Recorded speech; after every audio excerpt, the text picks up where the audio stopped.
Papakita ko lang po sa inyo yung ah, result nung ginawa ko ditong kaunting experiment, innovation dito sa aking tanim na sapphire moondrops. Ito po ay ibinakprune natin noong July. And usually pag back pruning po ay ang ubas ay hindi naman talaga nagbibigay ng maraming bunga. Kung magbigay man, kaunti at saka hindi gaanong malaki. And ito po yung result ng back pruning nitong sapphire moondrops. Ito po yung ibinigay na bunga after ng back pruning nung last week ng July. Meron pa ditong isang maliit. Kasi ginagawa ang back pruning ng ubas pati ibang halaman para magkaroon ng panibagong magandang sanga, fruiting canes actually. And then meron po ako ditong kaunting innovation na ginawa. Although na hindi ko muna sa inyo maididivalis kasi baka hindi ko pa masasabi na ito nga talaga ang dahilan kaya etong moondrops ay namumunga ng halos continuous na namumunga na parang katulad din ng ibang variety, parang Baikonur na pwede natin modified pruning na pag nagputol tayo ng talbos nagbibigay ng bunga. And so far po ito yung kanyang mga bunga nung nagtapping.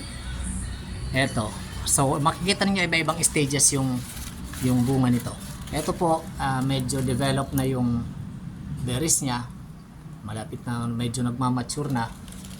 And then dito meron pa dito, yan. Ito po ay mga voluntary fruiting kasi nagtapping lang tayo dito, nagputol tayo ng talbos ng kanyang fruiting cane, and then paglabas ng panibagong talbos meron kasamang bulaklak at ito nga nabuo na berries ng moondrops.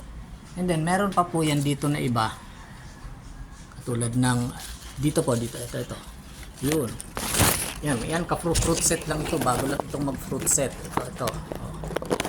The same thing, nagputol lang tayo ng talbos, and then paglabas ng panibagong shoot may kasamang bulaklak. Ito pa, yan. So kung mapapansin po niyo, iba-iba ang stages ng kanyang berries, hindi pare-parehas kasi ito po ay resulta ng modified pruning. Nagtatapping lang tayo, and then after na magtapping maglalabas yan ng bulaklak. Ayan, ito bago lang fruit set. Tapos ito ay naka fruit set na, malaki na.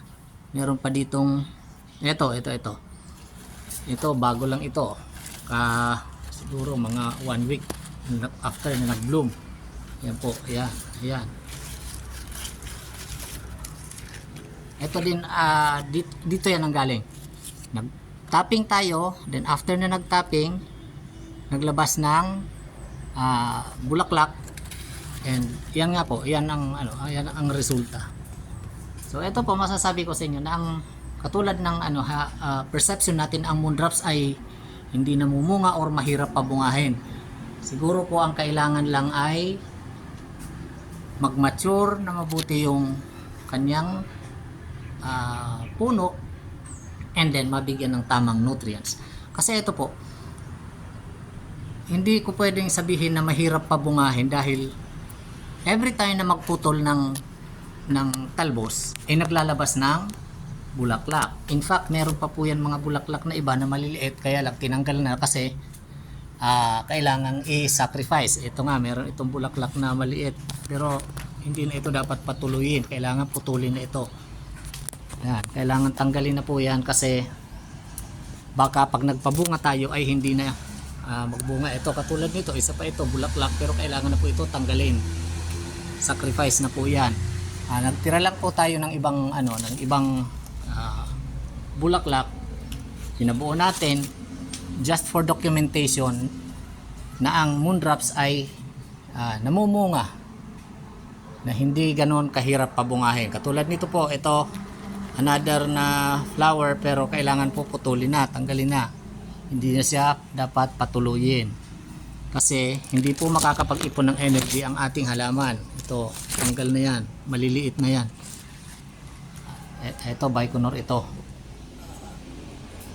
So, kung meron po kayong tanim na sa fire moon drops, huwag kayong ma-frustrate kasi ang moon drops po ay namumunga, hindi naman siya ganun kahirap pabungahin. Ang kailangan lang siguro ay tamang pag-aalaga, tamang nutrients, and tamang edad ng puno bago nyo pabungahin. Kasi yan, ito bagong bloom lang